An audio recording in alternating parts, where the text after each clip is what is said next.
ఈ బిజినెస్ ఏదైనా మీ ఊర్లో ప్రమోషన్ చేయాలంటే అది సుమన్ టీవీతోనే సాధ్యం. ఇప్పుడే సంప్రదించండి. స్వయంగా రాష్ట్ర మంత్రి మీతో పాటు సమావేశంలో పాల్గొంటున్నారు. ఇలాంటి తరుణంలో మీరు ఎలా స్వేచ్ఛగా మీరు నిర్ణయాలు తీసుకోగలుగుతారు? ఇప్పుడు ఆయన ఇన్వైటింగ్ మినిస్టర్ మా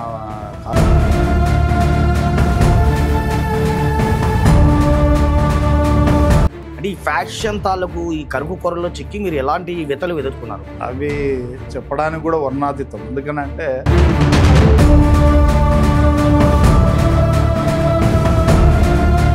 ఇప్పుడు మీరు చిన్న వయసులోనే ఈ ఫ్యాక్షన్ వ్యతలన్నీ మీరు స్వయంగా చవి చూశారు.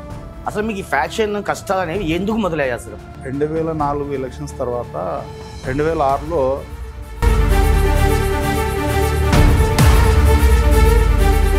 ఓ సాధారణ వ్యవసాయ కుటుంబ నేపథ్యం ఉన్న యువకుడు అనూహ్యంగా ఎదిగాడు. ముచ్చటగా 3 పదుల వయసైన నిండక ముందే ఫ్యాక్షన్ రక్కసి కరుకు కొరలో నలిగాడు. అయినప్పటికీ కూడా ఎవరికి వెరవలేదు, వెనుకంజ వేయను లేదు. తానే తలముడిపి మహేష్ నాయుడు. ప్రస్తుతం రాష్ట్ర సివిల్ సప్లైస్ కార్పొరేషన్ డైరెక్టర్గా కొనసాగుతున్న తలముడిపి మహేష్ నాయుడు ప్రస్తుతం కర్నూలు సుమన్ టీవీ కార్యాలయంలో ఉన్నారు. తనతో మాట్లాడి మరిన్ని వివరాలు తెలుసుకునే ప్రయత్నం చేద్దాం. నమస్తే మహేష్ నాయుడు గారు. నమస్తే. సరే, ఎలా ఉన్నారు? బాగున్నా సార్, ముందుగా మీ కుటుంబ నేపథ్యం ఏంటండి? మాది సాధారణ మధ్యతరగతి కుటుంబం. 3 బ్రదర్స్, తర్వాత ఒక సిస్టర్. మా గ్రామం ముచ్చిమరి పక్కన నూలపాడు గ్రామం అని చెప్పి చాలా చిన్న విలేజ్. ఓకే అండి, ఇప్పుడు మీ విద్యాభ్యాసం అంతా ఎక్కడెక్కడ ఏ విధంగా సాగిందండి? నేను ముచ్చిమరిలో 5వ తరగతి వరకు చదువుకున్నాను అన్న. అక్కడి నుంచి 6, 7, 8 కొన్నిదేలా అని మా పక్క గ్రామంలోనే చదువుకున్నాను. తర్వాత 9, 10 గవర్నమెంట్ హై స్కూల్, బికాంప్ హై స్కూల్లో చదువుకున్నాను. తర్వాత intermediate Shantiniketan residential junior college దూపాడులో చదివినాను. డిగ్రీ ఫర్మెన్ కాలేజీలో బీఎస్సీ కంప్యూటర్ సైన్స్. మీ విద్యాభ్యాసానంతరం మీరు బతుకుబండిని లాగేందుకు ఏ వృత్తిలో ప్రవేశించారు? అంటే ఏం చేశారండి మీరు?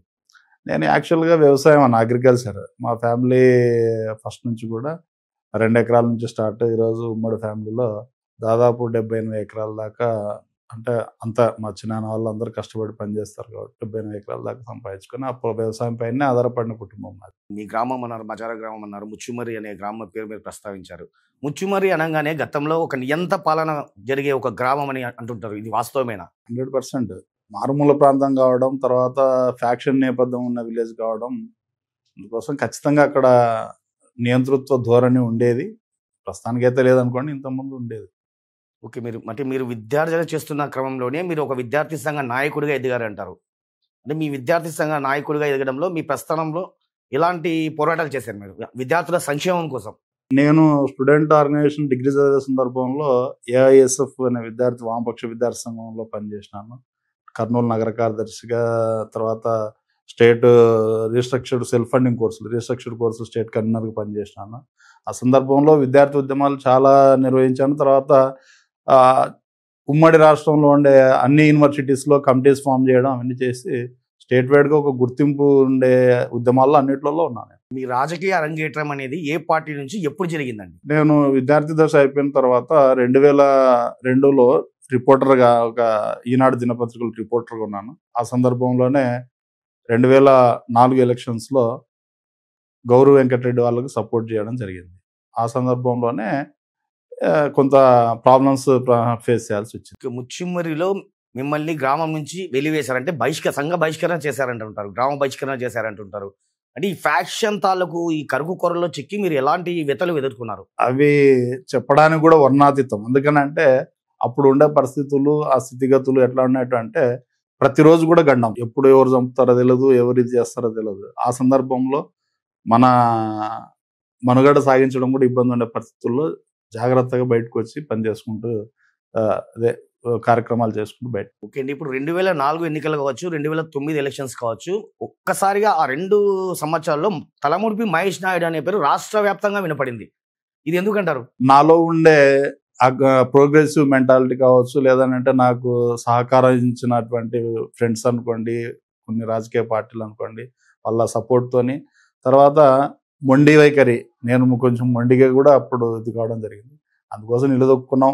ఉద్యమాల సైడ్ నుంచి, విద్యార్థి ఉద్యమాల సైడ్ నుంచి వచ్చినాం కాబట్టి ఫేస్ చేయడానికి ఈజీగా ఉండింది. ఓకే అండి, ఇప్పుడు మీరు చిన్న వయసులోనే ఈ ఫ్యాక్షన్ వ్యతలన్నీ మీరు స్వయంగా చవి చూశారు. అసలు మీకు ఈ ఫ్యాక్షన్ కష్టాలు అనేవి ఎందుకు మొదలయ్యాయి? అసలు 2004 ఎలక్షన్స్ తర్వాత 2006లో ఇండిపెండెంట్గా జెడ్పీటీసీగా కంటెస్ట్ చేసినాను పగిడాల మండలం. అక్కడ ముచ్చుమర్లో అప్పటిదాకా ఎలక్షన్ జరిగేది కాదు. ఎలక్షన్ జరపాలని చెప్పి election commission, human rights commission నాకు ఉండే పరిధిని బట్టి జిల్లాధికారులను అందరినీ ఇది చేసి ఎన్నికలు జరిపించగలిగినాం. అప్పుడు 2006లో నేను జెడ్పీటీసీ కంటెస్ట్ చేసినప్పుడు నా ఓటు నేను వేసుకుని కూడా చాలా ఇబ్బంది పడినా. పోలీసుల సహకారంతో పోయి ఓటేసి రావడం. పటిష్టమైన పోలీసు బందోబస్తు నడుమ మహేష్ నాయుడు వెళ్ళి ఓటేశారు. 100%. పోలీసుల సహకారం లేకుంటే ఊళ్ళో కాలు పెట్టే పరిస్థితి లేదు. ఒక విద్యార్థి సంఘ నాయకుడిగా ఉన్న మీరు కాంగ్రెస్, వైసీపీ, టీడీపీ ఇలా తరచుగా ఈ పార్టీలు ఎందుకు మారాల్సి వచ్చింది? జీవన పోరాటం. అప్పుడుండే పరిస్థితుల్లో మీ మనుగడ కోసం మారారంటారు. 100%. నా మనుగడ అంటే ఇక్కడ 2 రకాలు ఉంది. నేను ముచ్చుమరిలో ఆ లీడర్లకు వ్యతిరేకంగా ఉన్న సందర్భంలో ఏదో ఒక లీడర్ దగ్గర ఉండాలా. ఆ లీడర్లు ఏ పార్టీ మారితే వాళ్ళతో పాటు మారుకుంటూ వచ్చిన పరిస్థితి. అగ్రవర్ణాలు అంటే తలముడిపి మహేష్ నాయుడుకు గిట్టదు అంటుంటారు. మరి మీరు తరచుగా అగ్రవర్ణాల నాయకులతోనే అంటకాగుతూ ఉంటారు, అంటే వాళ్ళతోనే టచ్లో ఉంటూ వారితోనే తిరుగుతుంటారు. మరి ఇది ఎందుకండి? ఇది ఎందుకు వచ్చింది ఈ విమర్శ?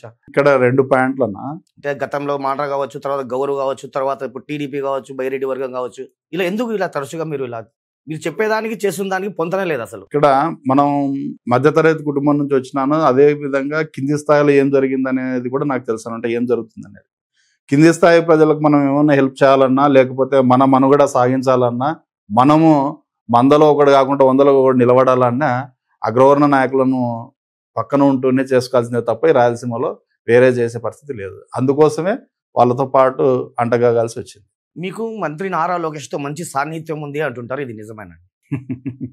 తెలుగుదేశం పార్టీ ప్రతి కార్యకర్తకు సన్నిహితం ఉంటుంది లోకేష్ అన్నతో. నాకు కొద్దిగా యువగలం అనుకోండి, లేకుంటే నా ప్రోగ్రెస్ ఐడియాలజీ అనుకోండి, నేను ఆయనతో కలిసి షేర్ చేసుకున్న విషయాల్లో సందర్భాల్లో కొద్దిగా దగ్గర తీసిన మాట వాస్తవం. 2024 ఎన్నికల్లో మీరు మాండ్ర శివానంద రెడ్డికి నంద్యాల ఎంపీ టికెట్ రాకుండా పావులు కదిపారంటారు. ఇప్పుడు ఆయన ఎస్టాబ్లిష్ లీడరు, ఏదో ఒక చిన్న బీసీ లీడర్ ఆపే పరిస్థితి లేదు. పార్టీ నిర్ణయం అది. పార్టీ గెలుపు గురాలను చూసుకుంటుంది. ఆ సందర్భంలోనే బైరెడ్డి శబరి పైన సర్వే చేసుకున్నారు. సర్వేలో బైరెడ్డి శబరి అయితే విన్ అవుతుంది అనే కాన్సెప్ట్తోనే శబరి గారిని ఎంపీగా సెలెక్ట్ చేసింది పార్టీ. ఒకప్పుడు బైరెడ్డి వర్గంతో విభేదించిన మీ దగ్గరికే ఎంపీ బైరెడ్డి శబరి గారు వచ్చి పుష్పగుచ్చాన్ని అందించారు. ఇది ఎలా సాధ్యపడింది అంటారు?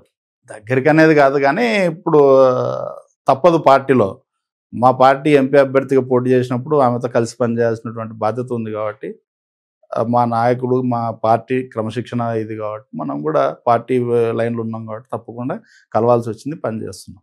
మంత్రి నారా లోకేష్తో ఉన్న చలువతో మీరు అన్ని పంచాయతీలు సెటిల్మెంట్ చేస్తుంటారు రాష్ట్ర స్థాయిలో అంటుంటారు. సెటిల్మెంట్లు అనేటివి అవి నాలాంటి మధ్యతరగతి చిన్న లీడర్ చేసే సెటిల్మెంట్లు కాదు. మీకు తెలియంది కాదు సెటిల్మెంట్లు ఎవరు చేస్తారు, ఏ స్థాయిలో ఉన్న వాళ్ళు చేస్తారు అనేది. మంత్రి నారా లోకేష్ చొరవతోనే మీకు ఇప్పుడు civil supplies state director post వచ్చింది అంటుంటారు. 100% పార్టీ గుర్తించింది కాబట్టి లోకేష్ అన్న నా పేరు రికమెండ్ చేయడం, ఫస్ట్ లిస్టులోనే పేరు రావడం, సివిల్ సప్లైస్ డైరెక్టర్గా చాలామంది అంటే ఒక స్థాయి ఉన్న వాళ్ళని పెట్టడం, దాంట్లో నాకు అవకాశం ఇవ్వడం చాలా గర్వంగా ఫీల్ అవుతా. ఆ విషయం మీరు ఎలాంటి లాబింగ్ చేయలేదంటారు ఈ పదవి కోసం? లాబింగ్ లేదండి, ఎక్కడ కూడా నేను లాబింగ్ చేసిన పరిస్థితే లేదు. పార్టీ గుర్తించి మీ సేవలు నా సేవలు గుర్తించి ఇచ్చింది తప్ప నేను ఎక్కడ అప్లికేషన్ కూడా పెట్టుకోలే. నాకు పార్టీ పదవి కావాలా, లేకుంటే అధికార పదవి కావాలా, కార్పొరేషన్లో పదవి కావాలా, నేను అప్లికేషన్ పెట్టలేదు.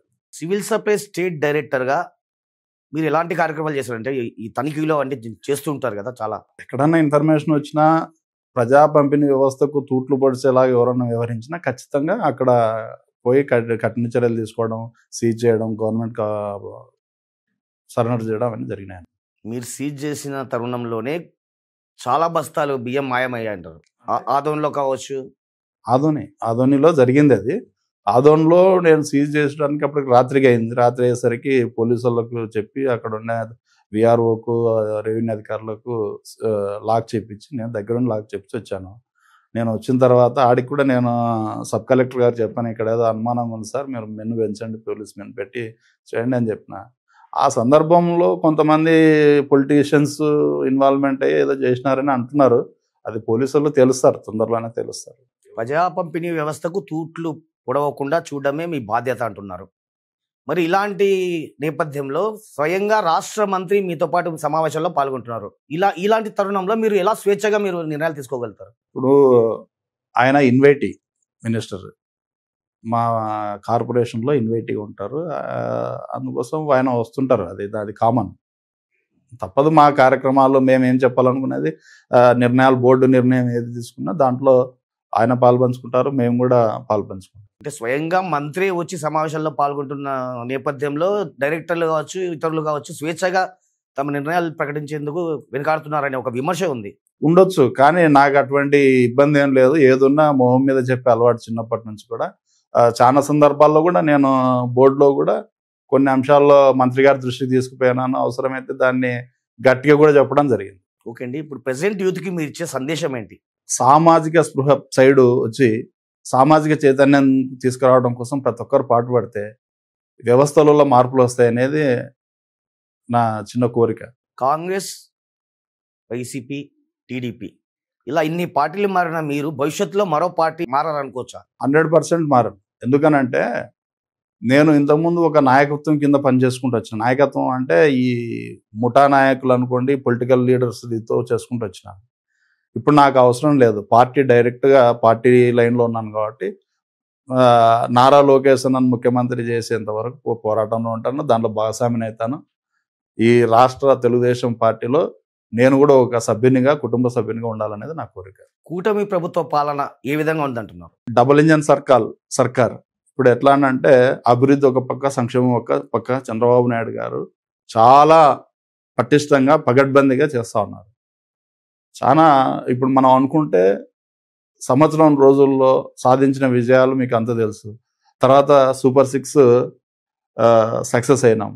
ఇవన్నీ తీసుకొని పోతే యాక్చువల్గా మా ప్రభుత్వానికి అయితే ఎటువంటి డోకా లేదు. తర్వాత ఒక 20 సంవత్సరాల వరకు తెలుగుదేశం పార్టీ పట్టు సడలదు, కూటమితోనే కలిసి ఉంటుందని అనుకుంటున్నాను. కర్నూలు జిల్లా తెలుగుదేశం పార్టీ అధ్యక్షుడి రేసులో మీరు ఉన్నారా లేదా? అధిష్టానం నిర్ణయం అది.